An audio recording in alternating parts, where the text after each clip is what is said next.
Bueno, comenzamos la grabación de un nuevo vídeo. En este caso vamos a ver una serie de ejercicios de cálculo del trabajo realizado por una fuerza.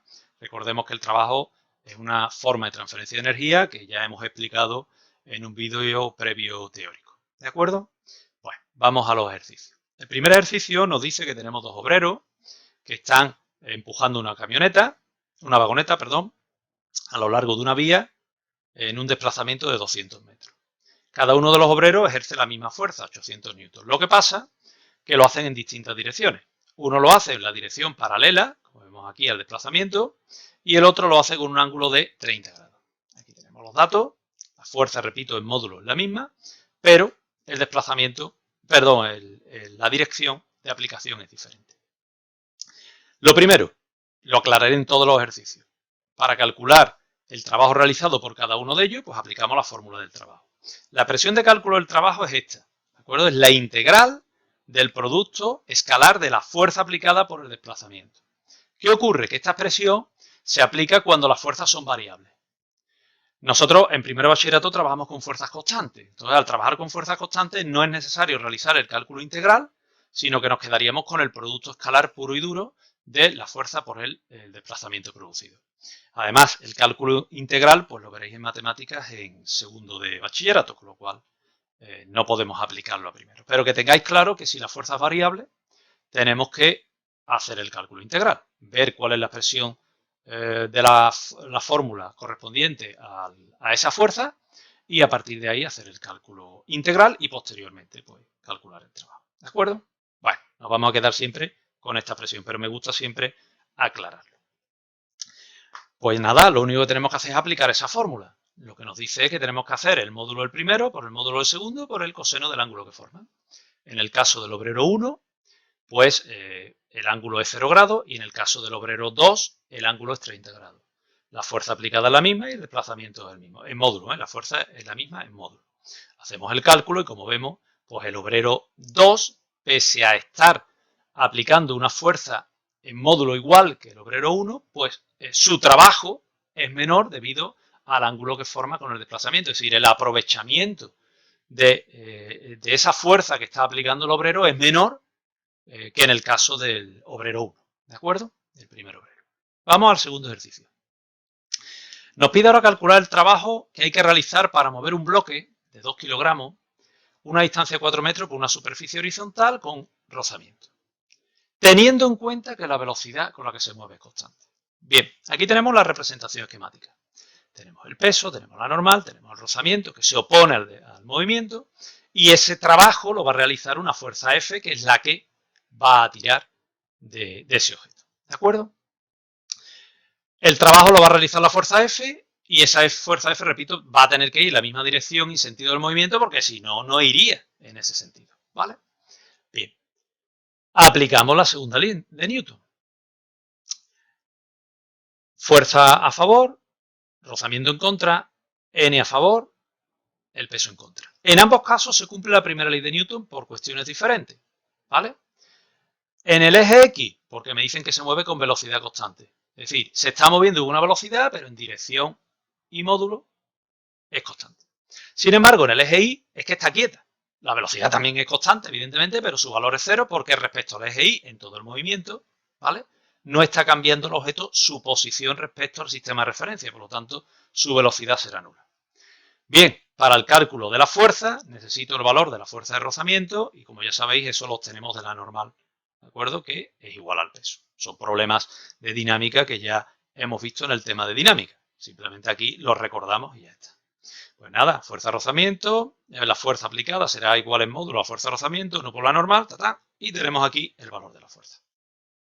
Ahora que tenemos el valor de la fuerza, podemos calcular el trabajo. Vuelvo a insistir que en este caso, como la fuerza es constante, que hemos visto, 9,8 I newton, pues puedo aplicar la fórmula del trabajo que tenemos aquí, producto escalar. Pues nada, sustituimos y calculamos. Si os fijáis, sale 39,2 julios. El trabajo es positivo porque va a favor del desplazamiento. ¿De acuerdo? Ese trabajo va a compensar el trabajo negativo que hace el rozamiento. Si os fijáis, hemos dicho antes que la fuerza aplicada en módulo es igual al rozamiento. Pero claro, la fuerza de rozamiento se opone al desplazamiento. Por lo tanto, al aplicar el cálculo del trabajo, será por el coseno de 180. Es decir, numéricamente, en valor absoluto, el trabajo realizado por la fuerza de rozamiento es 39,2, pero es negativo porque se opone. Por lo tanto, si os fijáis, el trabajo total realizado por estas dos fuerzas y el trabajo total realizado por las cuatro, lo único que ocurre es que la normal y el peso no realizan trabajo, perdón, su trabajo es nulo porque son perpendiculares al desplazamiento. El trabajo total, cuando se está moviendo con velocidad constante, es cero. Eso lo veremos en un vídeo posterior, porque veremos lo que se conoce como el teorema de fuerzas vivas.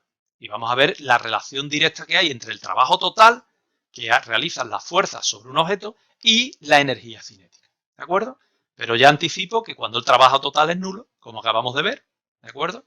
Cero el que realiza el peso, cero el que realiza la normal, y se compensan el que realiza la fuerza y el rozamiento, es decir, si sumamos todos los trabajos el valor es nulo, el objeto se está moviendo con velocidad constante. Bien, vamos al tercer ejercicio, que es eminentemente teórico, aunque en una parte haremos un cálculo. Aquí tenemos, aquí nos vemos sosteniendo una maleta y, evidentemente, para sostener la maleta tenemos que estar aplicando una fuerza en la misma dirección que el peso, pero en sentido contrario. ¿De acuerdo? Y nos piden que calculemos el trabajo para sostener esa maleta de 15 kilogramos cuando estamos 5 minutos esperando el autobús. Si estamos quietos esperando el autobús. Para ello hay que aplicar la fórmula del trabajo. Repito, nos vamos a quedar con esta expresión, no lo voy a explicar más veces. Y aquí es que ni siquiera tiene sentido hablar del cálculo del trabajo, porque para calcular el trabajo es necesario que haya una fuerza aplicada y un desplazamiento. Y aquí no hay desplazamiento porque estamos quietos esperando el autobús. Por lo tanto, ni siquiera tiene sentido hablar del trabajo. Vamos al apartado B. En el apartado B nos dice si corremos detrás del autobús una distancia horizontal de 2 metros. Es decir, el autobús imaginemos que está por aquí y estamos corriendo en esta dirección y este sentido detrás del autobús. ¿Qué está ocurriendo? Pues que la fuerza aplicada por nosotros sobre la maleta y el desplazamiento son perpendiculares. Y al ser perpendiculares, el trabajo sí lo puedo calcular, porque hay una fuerza y un desplazamiento, pero su valor es nulo, porque forman un ángulo de 90 grados. Y en el último caso, nos dicen que elevamos verticalmente, fijaros la dirección ahora, es la misma que la de la fuerza y el mismo sentido, elevamos verticalmente a velocidad constante.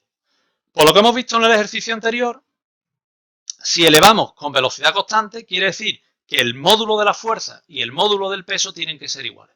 ¿De acuerdo? El sumatorio de fuerzas tiene que ser cero. Por lo tanto, no vamos a aplicar la segunda ley de Newton para deducir eso, ya lo estamos diciendo. Por lo tanto, para el cálculo del trabajo aplicamos la expresión módulo del primero por el módulo del segundo por el coseno del ángulo que forman, que como vemos es 0 grados porque van en la misma dirección y sentido. Como la fuerza en módulo tiene que ser igual al peso, pues tenemos masa por gravedad. Y aquí tenemos la energía, el trabajo que vamos a realizar, ¿de acuerdo? Sobre la maleta cuando se desplaza verticalmente a velocidad constante 1 metro, ¿de acuerdo? Con esa fuerza aplicada que estamos haciendo.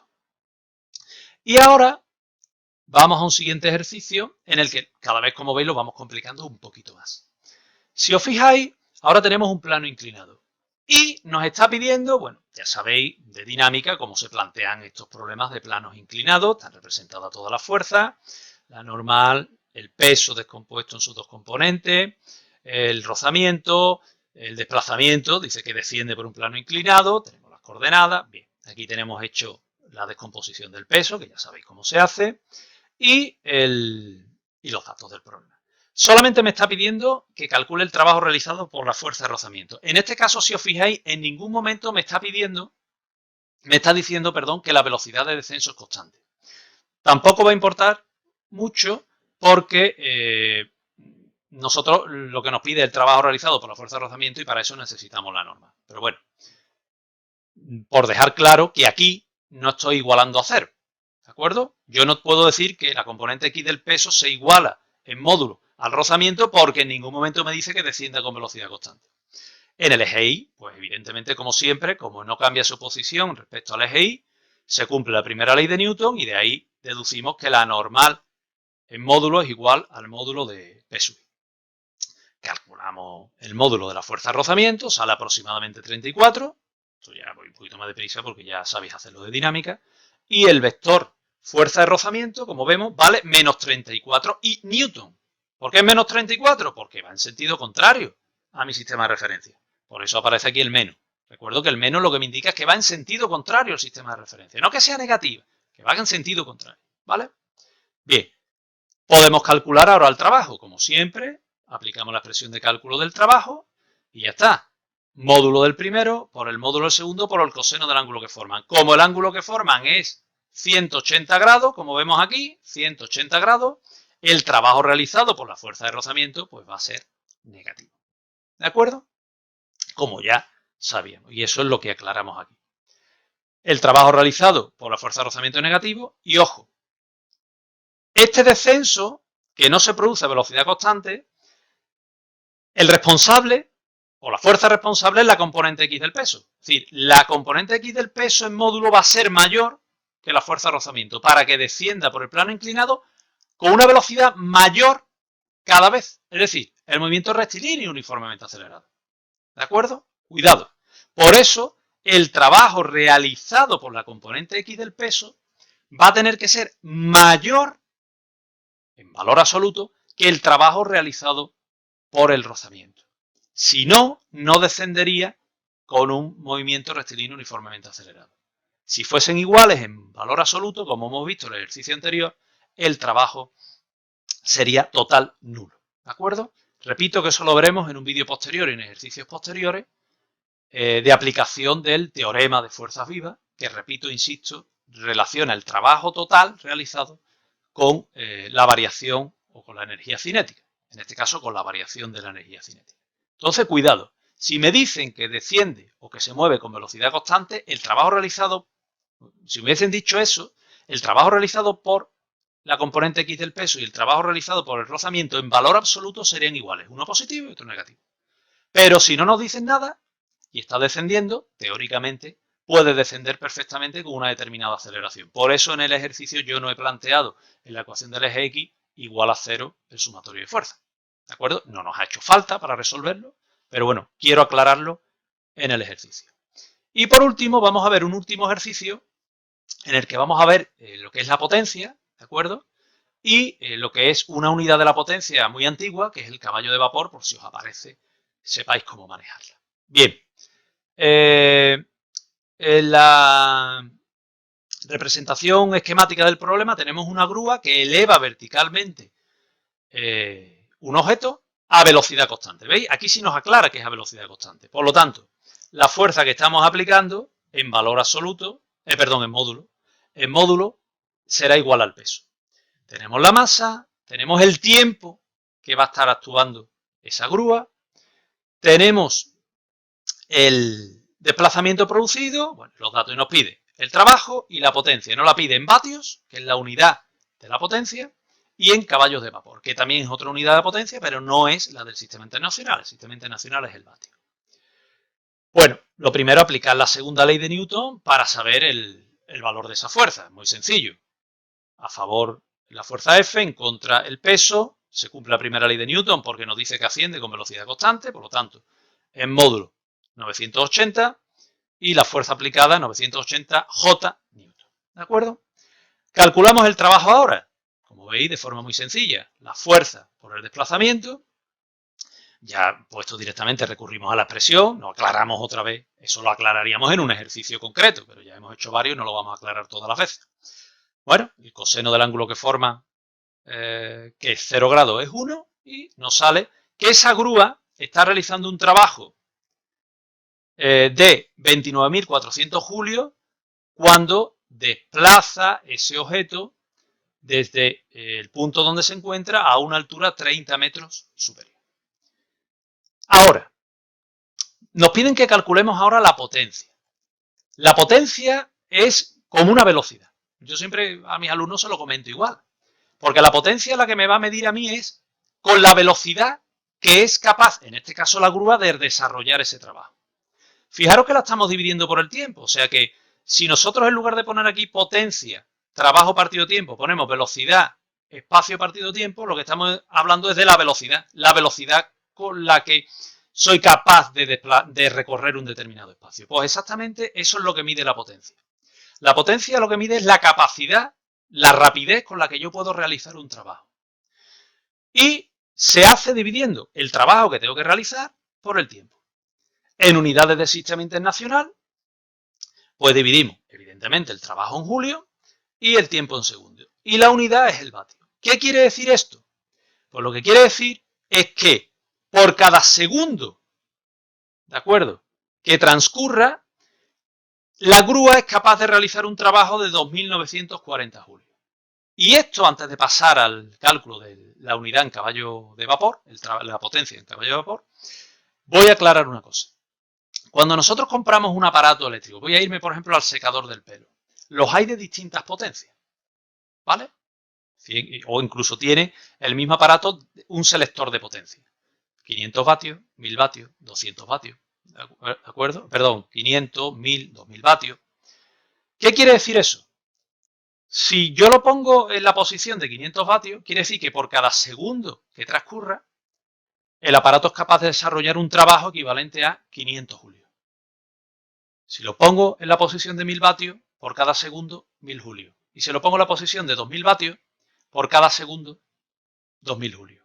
Es decir, que es capaz, con 2000 vatios de potencia, de realizar el trabajo más rápidamente que con 500 vatios. En concreto, 4 veces más rápido, evidentemente. Evidentemente, eso supone un gasto energético, pero supone que el trabajo se haga más rápidamente. Es decir, que me seco el pelo más rápidamente si lo pongo en la posición de 2000 vatios que si lo pongo en la posición de 500 vatios. Lo hace más rápidamente. ¿De acuerdo? El consumo de energía será el mismo porque es el mismo, el trabajo es el mismo. ¿De acuerdo? Ojo, el trabajo es el mismo. Lo único que en la posición de 2000 vatios lo hago más rápidamente que en la posición de 500. Evidentemente la grúa, si tengo dos grúas y una es capaz de tener una potencia superior a la otra, el trabajo me lo va a hacer más deprisa. Si yo quiero elevar material a una determinada altura, si utilizo una grúa que tiene una potencia más baja, pues tardará mucho más tiempo en hacer ese trabajo. ¿De acuerdo? Evidentemente, imagino que el coste de la grúa será diferente en función de la potencia que pueda desarrollar. ¿Vale? Pero bueno, para que entendáis qué significa la potencia. La potencia es básicamente como una medida de la velocidad. Solo que en este caso, de la velocidad en la que somos capaces, o que es capaz de hacer el aparato correspondiente, un trabajo. ¿De acuerdo? ¿Y qué es el vatio? El caballo de vapor. Bien, el caballo de vapor es la unidad que se introdujo al principio de la revolución industrial cuando se empezó a desarrollar la máquina de vapor. En la minería, pues lo que se utilizaba para mover las vagonetas eran caballos que tiraban de las vagonetas.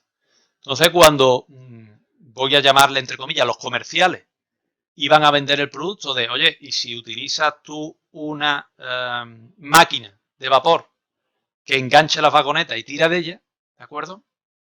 Pues te ahorras el uso de los caballos. Pero claro, el uso de las vagonetas suponía un coste energético en madera que había que quemar, etcétera, para que la máquina de vapor funcionase.